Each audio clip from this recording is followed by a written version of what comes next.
so too a Levite, when he came to the place and saw him, passed by on the other side. But a Samaritan, as he traveled, came where the man was. And when he saw him, he took pity on him. He went to him and bandaged him and his wounds, pouring on oil and wine. Then put the man on his own donkey, took him to an inn, took care of him. The next day he took out 2 silver coins and gave them to the innkeeper. Look after him, he said, and when I return, I will reimburse you for any extra expenses you may have. And said in Jesus' name. Amen. Now, you know, I am not, of my 16 years knowing Dan, there are people here that have known him forever. And a lot of those people are going to share way more than I could ever share. Okay, but the reason why I want to bring this in context is because everyone knows there's 2 things that one Dan wanted y'all to know. One is that he is in heaven, and 2 is to continue your service work. The reason why I bring that up on the Good Samaritan is for the biblical history part of it. The Samaritans were looked down on. They were thought of as half-breeds, and they weren't equal in society. And back in the day, 15, 20, 30 years ago, so were alcoholics, you know? So that connotation there becomes important, because when you go to page 97 of the big book, it says, never avoid these responsibilities. Be sure you are doing the right thing if you assume them. Helping others is the foundation stone of your recovery. A kindly act once in a while isn't enough. You have to act the Good Samaritan every day if need be. It may mean the loss of many nights' sleep, great interference with your pleasures, interruptions to your business. It may mean sharing your money, your home, counseling friends, wives, and relatives. Innumerable trips to the police, courts, sanitariums, hospitals, jails, asylums. Your telephone may ring, jingle at any time of the day or night. Your wife may sometimes say she's neglected. A drunk may smash the furniture in your home or burn a mattress. You may have to fight with him if he's violent. Sometimes you'll have to call a doctor and administer sedatives under his direction. Another time you may have to send for the police or an ambulance. Occasionally, you'll have to meet such conditions. Now, you know, I grew up in the rooms on the stories of what the old timers did. Dick, Dan, a lot of the people here in their 12-step work. And that page out of the big book exemplifies Dan. The type of man he was, the type of service he did, and how available he was all the time for many, many years to everybody. And many things done behind the scenes that no one to this day knows about. So that's why I'm going to focus a bit on the service on him. But I always, you know, after that little part right there, I also like to bring in a little injection here of secrets about Dan. When he was a kid, his parents had to put a lock on the freezer because he was addicted to fudgicles. Yeah, it was. That's a big one. Now, this is kind of cool.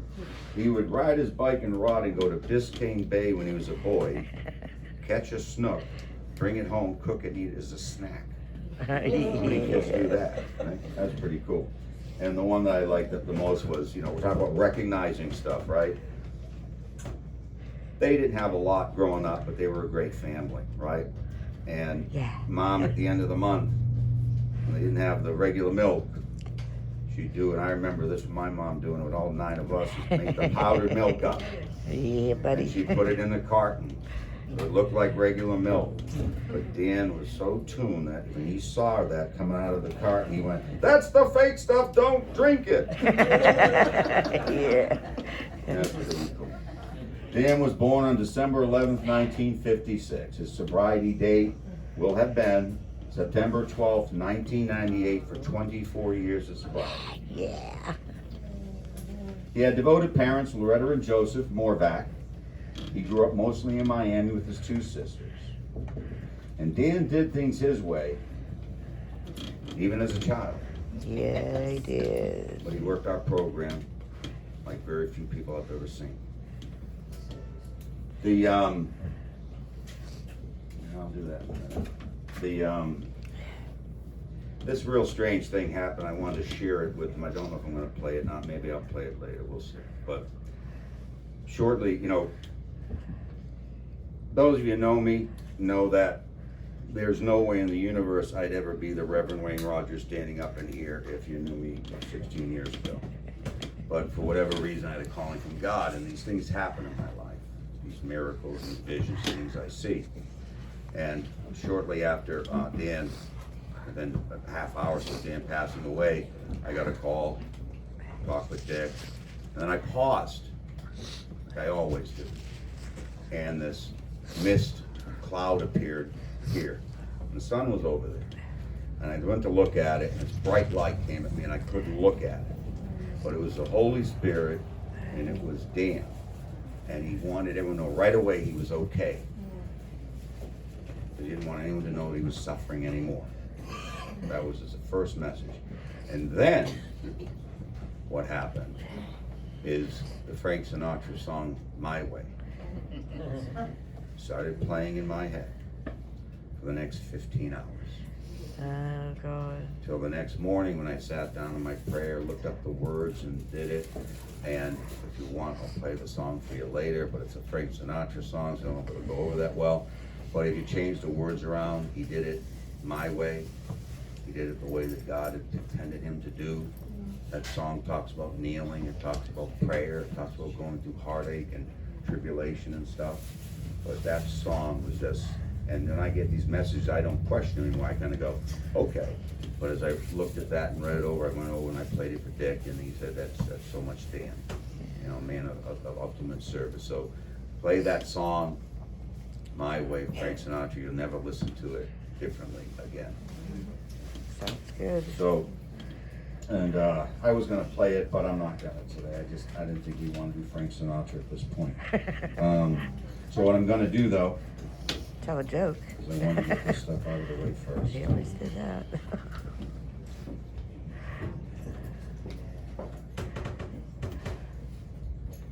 Okay.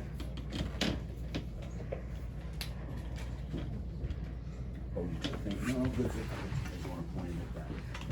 Got it? So, here's this. Our local VFW post had two ceremonies today. I talked with the commander of the post, and as the aide commanding officer from the military in my day, it falls upon me. So, what I'm going to do today, right now, is this.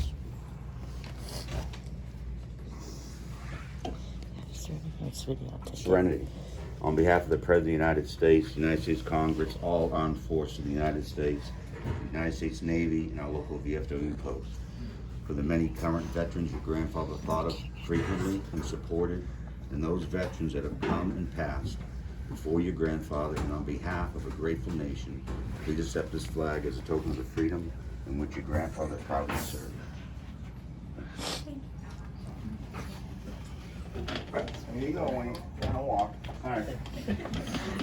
Okay. So,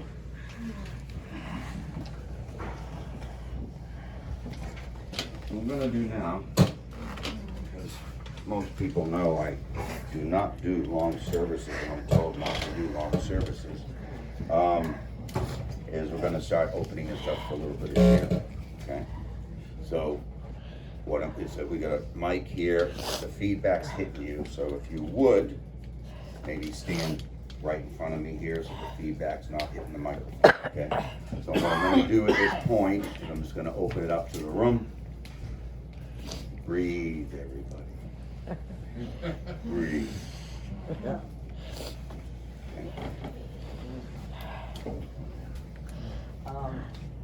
I just want to say that I lost my best friend, family friend, and that he's in heaven riding them skies on his bike, He did a lot of service for a lot of people in these rooms, but he has touched my heart unbelievable and my family. You know, he loved us all. And right now he's laughing at all of us. What the hell you guys doing, you know? Yeah. But you know what? He's going to be truly missed. Seriously missed in my heart because part of my heart went with him. But I want to thank everybody here that has showed up to celebrate his celebration of life. And I love you all for that. Thank you. Thank you, Teresa.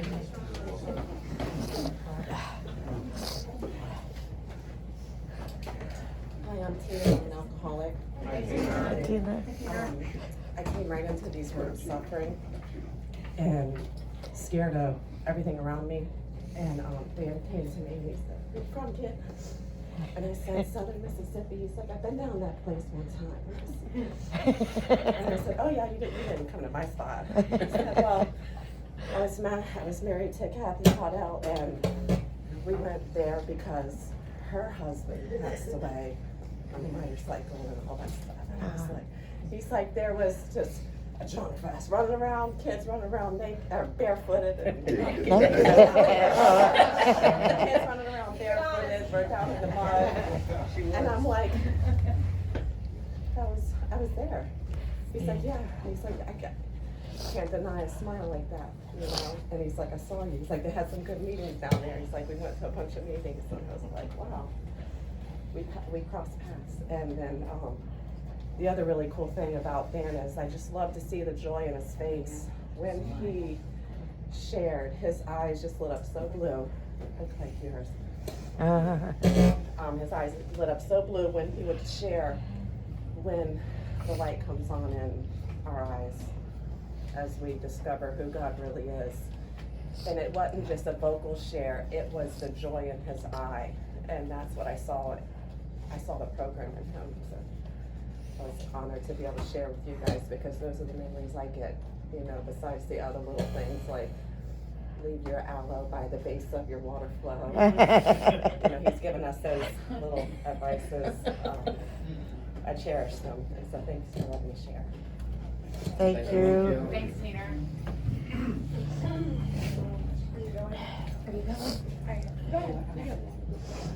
We have to do that. You can keep Good? going. All right, if you can't hear, I'll just tell you. I'll Yeah, tell you the don't person have to worry speak about up. they can hear me.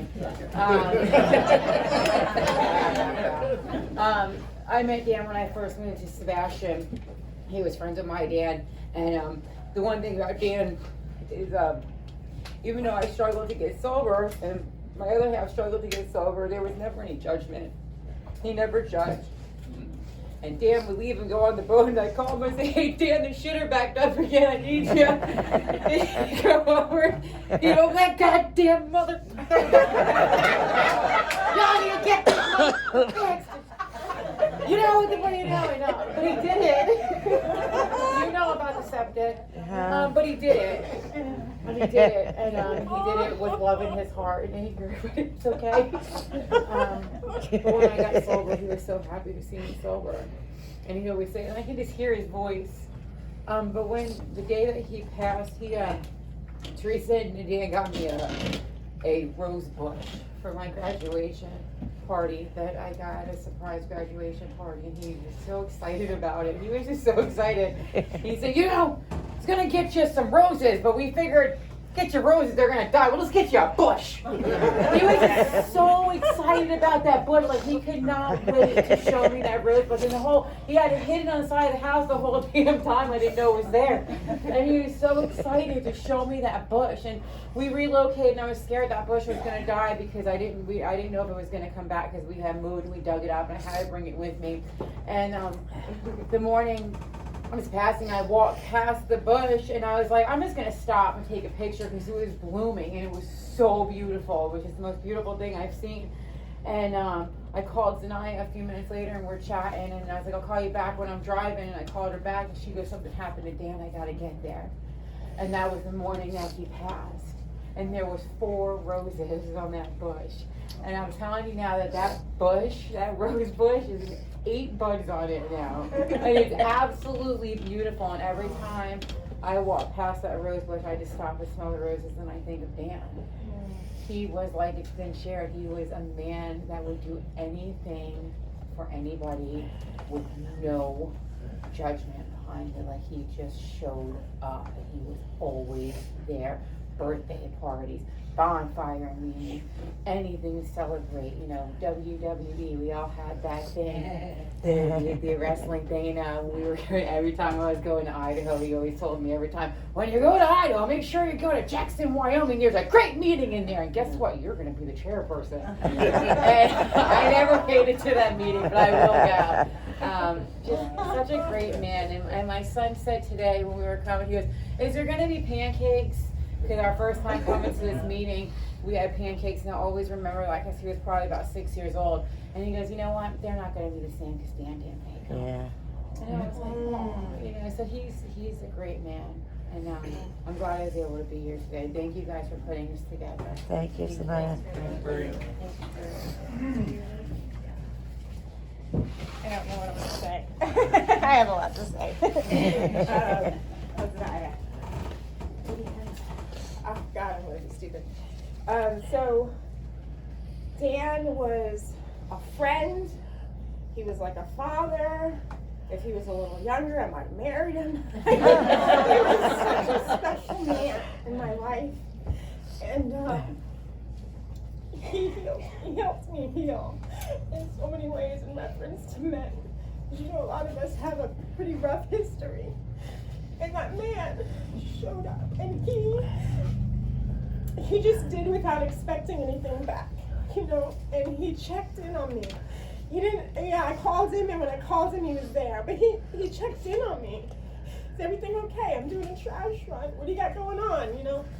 And I had 3 kids. Some of y'all know my husband. He's in prison 30 years.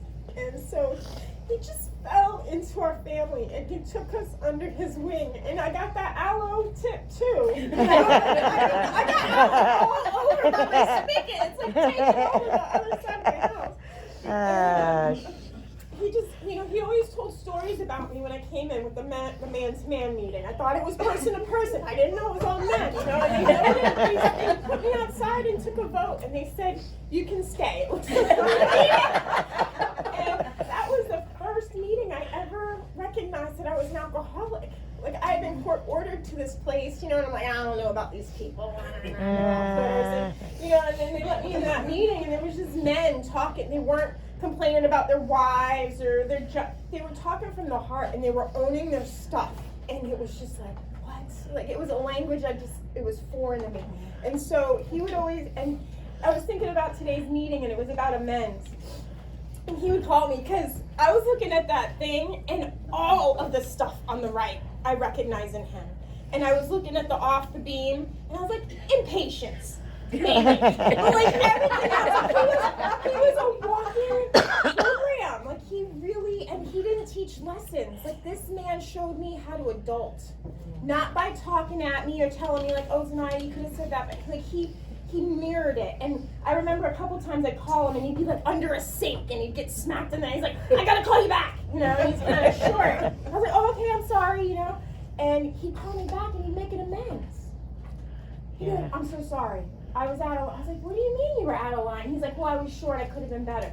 There was nothing that man needed to make amends for. He was in the middle of a job, and he had to go. And the fact that he took time out of his life to reach out to me to make sure that we were good showed me that he valued our relationship in a way that I was so special. And so I love him, I appreciate him. Again, kids, birthdays, everything, like, oh my God, all through my life. And I'm just so grateful for him. So thank you. Yeah. Thank you. Thanks, Naira.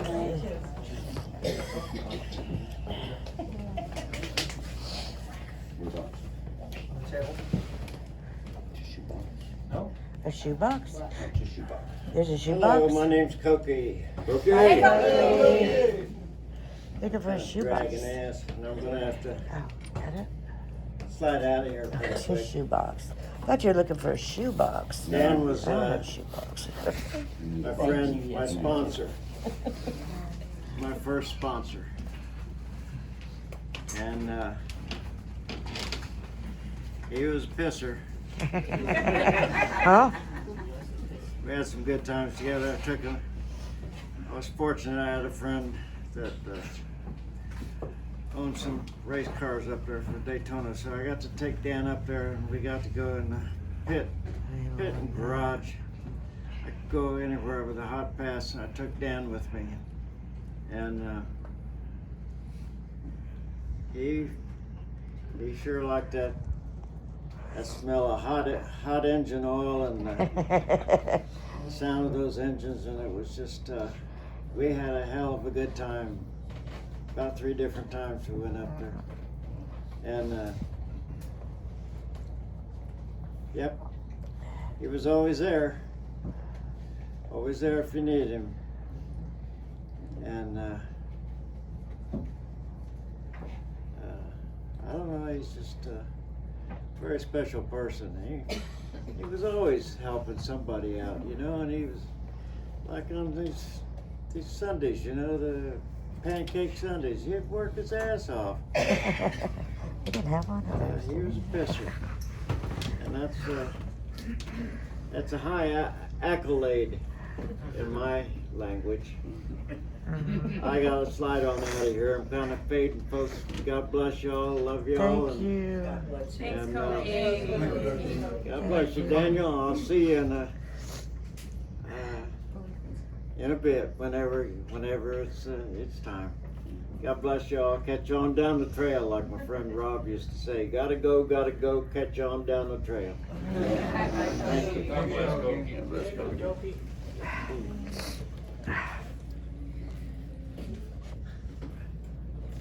I'm Grace, and I'll come up to the front of the interview. And I met Dan 20 years ago. It's hard to believe, 20 years. And he was such a loving person. I mean, this man knew that I was struggling, and he took me under his wing as a friend, which was like really, really nice. I remember holding Serenity as a little baby. But you know, the thing about Dan was, he immediately got me into service work. He would get me out of myself. He would call me up and he goes, Grace, I need a woman to go with me. There's someone in Melbourne that needs help. And he taught me about service work. And I'm sitting here thinking I wasn't getting emotional, but you know, that man showed me kindness when I was hurting the worst time in my life. And he was there. I've shared this before, you know. I had surgery, and he knocked on my door. And this man, I had blood in my hair from the surgery, and I was just, you know, scared and alone. He took me into the kitchen and washed my hair. And then made me pancakes. And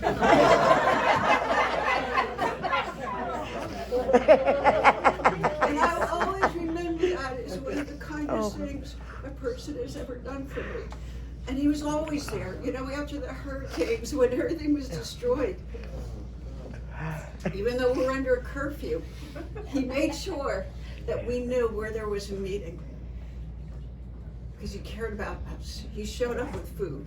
He showed up. I remember when Teresa and Zanaya came into his life.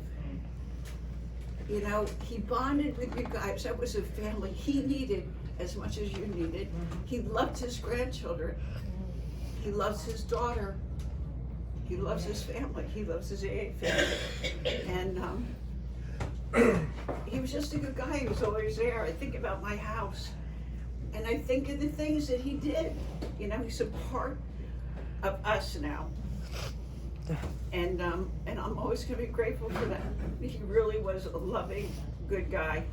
And all he cared about is that you were doing okay. And I'm really grateful that he was a friend of mine. Thank you. Thank you. Michelle Alcohol. I'm not gonna go up. I always remember when I come in here and I see the 3 people that were a big part of my life when I first came into the rooms was Deanne, Dick, and Teresa. And I remember when I first moved here 15, 16 years ago, the meetings were by Wendy's. And I went into the wrong room. It was Battery for Wives or something. And this man came out and he goes, hey, and I'm like, hey, he goes, what, are you looking for AA? And I said, yes. And he goes, I think, oh, I had a Buffalo Bills shirt on. And he said, you know what the Bills stand for, right? And I'm like, no, what? He goes, boy, I love losing Super Bowls. I'm an animal, right? I'm like, oh my God. But Dan became a very special person in my life. I remember moving into the sober house, and I didn't really know Teresa that well, but when Dick said, Teresa's the house mother, I said, oh my God, help me. I was scared. I'm like, oh God, oh God. And Dan, of course, was always around, and I loved Teresa more than anything. And he, when I relapsed, I'll always forget this. He was acting different toward me. And I actually went up to him and I said, what's the matter? And he goes, I'm just really disappointed in her with you. And I was like he truly cared, you know, about me. He kind of had that love-hate kind of relationship. We really did. But I was always seeing him at Cumberland, getting his, lottery tickets or whatever. And sometimes I would hide because I didn't know if he, you know what I mean? Seriously, like around guy, another time, like, Dan, hi, and we always talk about when I heard of his passing and of how Teresa went there, it broke my heart for Teresa and your family, and I know how much you love you.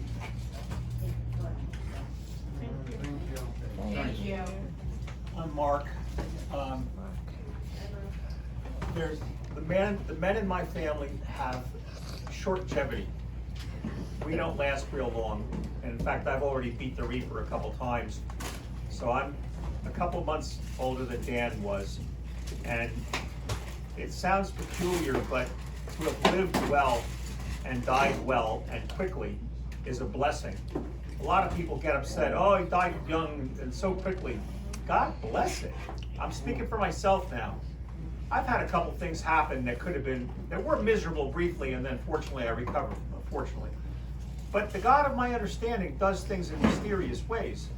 I mean, if I were so fortunate as to be able to wake up one morning and look down on the ground and see my own body and I'm transitioning into something else, I'm going. Do not stop me. I'm working in Port St. Lucie. My papers do not stop me, are in my bag in my office. The God of my understanding is merciful, and whatever happens, that's what's happening. Anyway, and I learned that from my father. It happened to him at age 57. And then my mother gave me papers a little older, but still, one day she's fine, and the next day she's dead. And they tried to stop her. And I called up and said, do not try to stop her. That's not what she wants. But anyway, Dan was a great example. And my sponsor, and this is not meant to sound cruel, this is a blessing in itself. My sponsor said, some of us have to die in order for the rest of us to live. Now, he was referring to alcoholics who kind of forget what our message is. I can't drink. Meant to be humorous here, what do cults and AA have in common? If you leave, you die. Okay, so to keep coming back and stay. I appreciated the effort that Dan put in to helping a lot of people. And I think what a great example he was. And after all, what does it say? Carry the message to alcoholics and to practice these principles in all our affairs. Sometimes you carry the message by sitting and talking to other alcoholics, and sometimes you carry the message by being the message. And that's what I got to watch Dan do. The woman I'm married to now, God knows what would have happened if she hadn't met a guy like Dan to practice the principles and help her. She's told me so many times over the years what Dan did for her when she first came in. There's a lot more kind of things I could talk about what I saw Dan do and what I see all of you do all day long. Very quickly, I'm not a Bible scholar, but in the Acts of the Apostles it says, if all of the miracles were recorded, it would fill all the pages of all the books, of all the shelves, of all the libraries in all the cities. Too much to record. We are the recording of what goes right, and now we have an opportunity to pass on those messages. Thank you for letting me share. Thanks, Mark.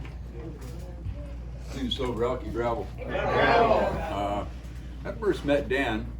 I didn't know what to think. As it turns out, we've ridden motorcycle. I've introduced him to a little hole-in-the-wall place I go for every bike week and every Biketoberfest. And he took to it like a duck to water. It's campy, and, and there's dirt and dust, and there's good recovery up there. And one year he looked around and said, "Those screens need to be replaced." The next Biketoberfest, he comes up with screens and all the things necessary. I lent a little bit of a hand. Now, he's a service junkie, and he knew about this thing. He walked this program, unlike a lot of people walk it, but it was good, solid. It was a good, solid walk. When I first saw him interact with women, I thought, he's a wolf. And then I saw that he wasn't looking for what most men look for. He was looking to be helpful. He was looking to be a protector of these women who were frail and fragile and just getting clean and sober.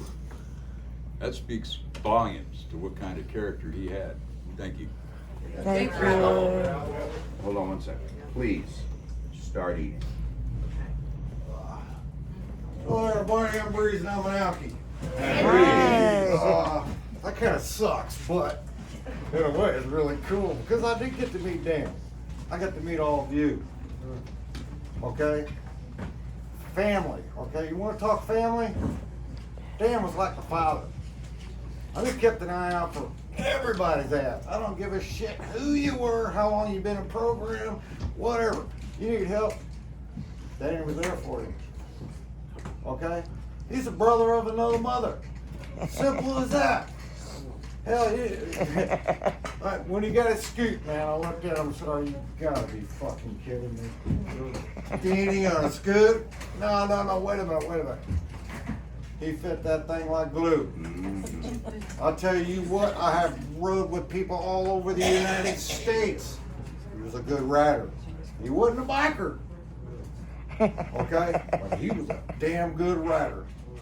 And I'd ride beside that man anytime he wanted to ride. And we did do a lot of riding together. Did a lot of talking together. That man was a very spiritual man. Whether you choose to believe it or not, he was damn sure a higher powered guy. Everything he did.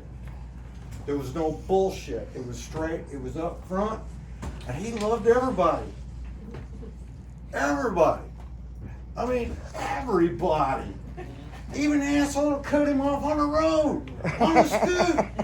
He goes, you know, anyway, he goes, I forgive him though. He goes, you know, people are people, Breeze. I said, yeah, I know, and I know a lot of them I want to snuff out. He goes, Breeze can't do that stuff anymore. Yeah.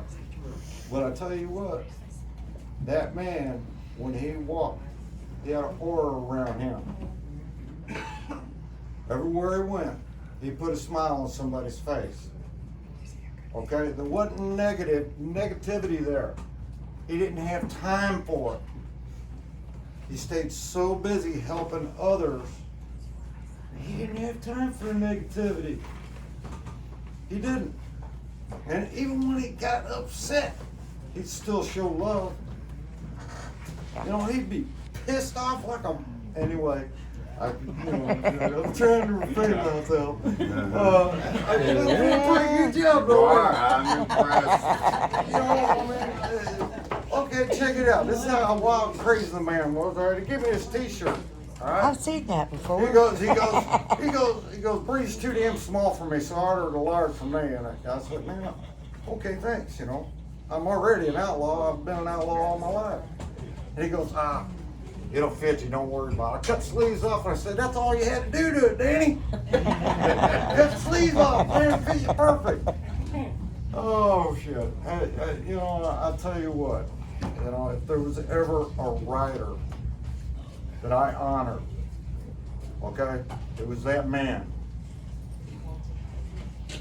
I mean, I have ridden all over the United States, okay, and never met a person like Danny. Never. Not in a program of recovery. Nobody could compare to that man. I'd die for that man. I'd take a bullet for that sucker in a heartbeat. And that ain't no bullshit. That's how much that man meant to me. I know he's in a good place, though. You know, I know for sure he's in a good place. Because you know where he's at? Oh. Every damn one of you sitting right here in this room is where he's at. And he's gonna be around for a long damn time. With what he rubbed off on us, we're gonna spread that shit to everybody. And there's gonna be a little bit of happiness whether you like it or not. Just the way it is. Anyway, unconditional love each and every one of you. It ain't gonna be. And there ain't a damn thing you can do about it.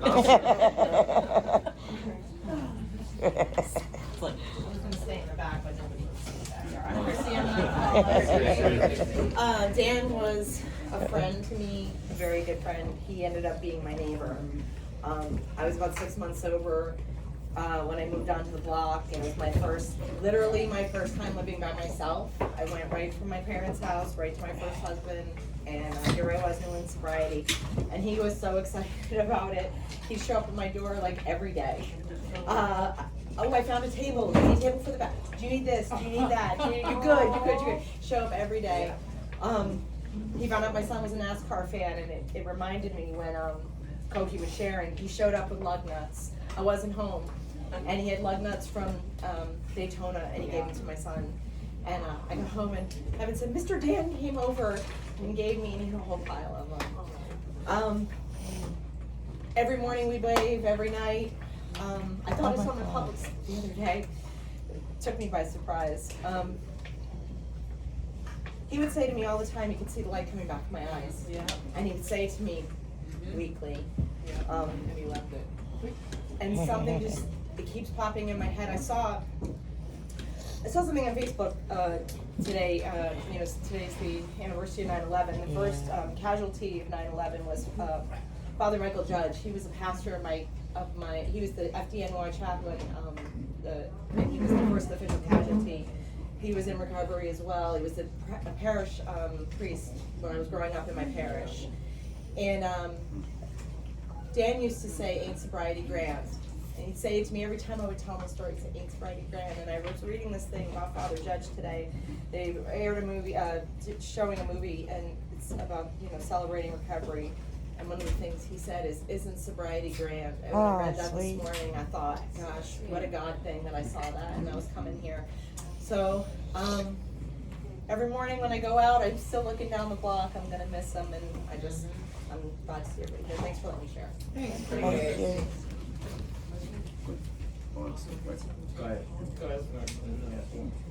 Go ahead, Mick. I'll say the struggle is real. Yeah. Problem, Mickey. No, I have a loudspeaker right away. My condolences to the family. You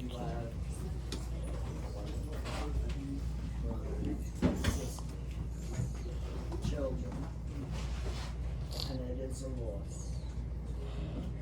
But that loss is right in the heart, the center of the heart.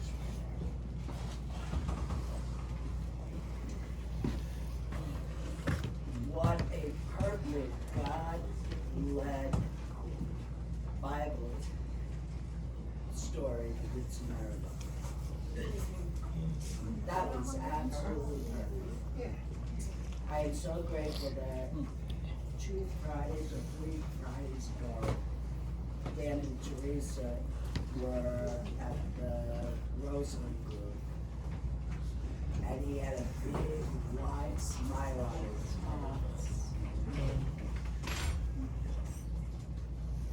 Hurricane 2003, I have flown down. I just had my house built, and I'm outside, and this gentleman across the street is putting up shutters. He's just putting up shutters. And in the meantime, he had a mouth like a truck driver. And I already knew my neighbor, and I prayed for that man, oh, dear Lord, give him patience. So he yells over to me, are you the new gal on the block? I said, I certainly am. What's your name? Vicky. I'm Dan. Okay. Neither one of us knew we were in the program. There was nothing, right? Then all of a sudden, I had to go to a meeting, and there he is. You know, and as always been. But when we had that hurricane in 2003, or 2004, there were no meetings to be had. And I really prayed on this because we, in the spirit, keep it alive. Yeah. And when there were no meetings, I had opened my home 2 meetings. And one member, another named Dan, came in, he was fairly new. And then Dan came in, he said, no, Vic, you didn't even have to give me your address, I knew exactly where you were. And then, it's gotta be, I actually can't remember, but this touched my heart so much. He came up to me with a smile on his face and said, I accepted the Lord Jesus Christ. Yeah. You know, and he did exactly what the Good Samaritan did. Because when somebody's down in the gutter, you don't leave them. You raise them up. And God raised him up every single day to continue to do what he was doing. You know? He is walking the streets of gold. Heaven's sidewalks are all gold. No more worry, no more pain. And the love that he just expressed, you could be 500 feet away from him and you could feel it. You know, it just, oh. And I love Dan very much. Dan also, a good friend of mine, Jazz, he had passed away. But they rode together. And when I came back down from Connecticut, the first thing he said to me, where's Jazz? I said he passed away from a massive heart attack. You know, and he consoled me, Walter consoled me, and my wonderful Bill W. consoled me during that time. So when one talks about men in these rooms, they are truly men with a heart. Thank you for letting me share. Thank you. My name's Rosie. Okay. Hey, Rosie. When I think of Dan, the word complete. When he walks in the room, the room was complete. Thank you. Thank you. Hi, everybody. I could stand up here and talk all day about Dan.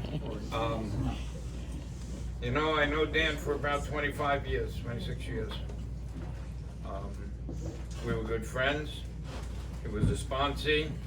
He worked for me. We played together. I mean, he was just an incredible guy. He, you know, I could tell you things and I could tell you great stories about Dan. You know, he just was there for everybody. He helped everybody that needed help. You know, he ran a sober house, men's sober house, I don't know, for about 8 or 9 years. You know, helped a lot of guys. I think there may be a couple of them here today, who he was there for. You know, he just, he worked for me. He was my right arm. You know, he handled all my properties. He did everything for me, and as far as all the properties and everything went. And you know, he was just, he went out of his way. And I always remember, I used to tell tenants all the time, you know, Dan will do anything for you. He'll fix anything. He'll give you the shirt off his back, but his bedside manner sucks. So,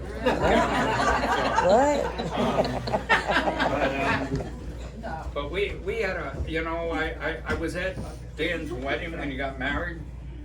We were hanging together during his divorce. As a matter of fact, we were living together in one of my houses because I was in the process of going through one of them myself. So we kind of had a batch prepared, him and I. We had a pool table on the back porch, a dartboard, and we used to have a lot of fun.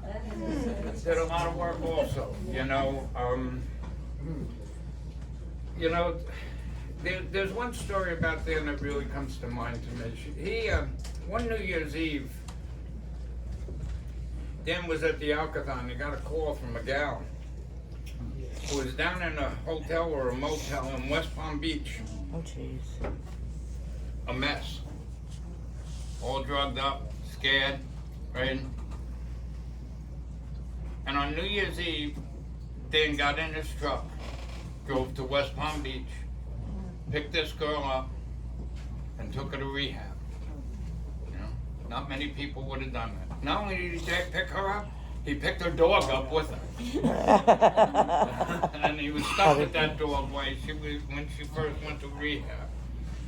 You know, Dan was just, he was just a really, really special guy. You know, I loved him, you know, and we just had, the funny thing is, I got to meet Teresa really through Dan. I mean, the funny story is we had a men's sober house and a women's sober house, and the gal who was running the women's sober house was decided to drink. So we needed somebody because we had 3 women in the sober house and nobody, and so the clients were running the asylum, you know. So anyway, Dan says to me, "You really need to talk to Teresa." And I knew Teresa, but not really knew her, you know. And you gotta understand something. I come from New York, which you probably know anyway, and you know, but I'm an Irishman from Queens, and she's a Puerto Rican from the Bronx. And that just okay, you know. But Dan brought us together, you know. Dan brought us together, and we had some interesting times in the beginning. But you know what? A lot of people got help because of Dan. I can't say enough. Dan's been involved, you know, he was one of the founding members of this club. You know, what he's done here, you know, over the years, you just can't imagine, you know. Something broke, Dan fixed it. Something was needed, Dan took care of it, you know. For years, the garbage was emptied at this club week in and week out by Dan. Most people didn't know that, you know. He just did whatever needed to be. That walkway that's wood out there in the back now, Dan just had built that a couple months ago because it was, you know,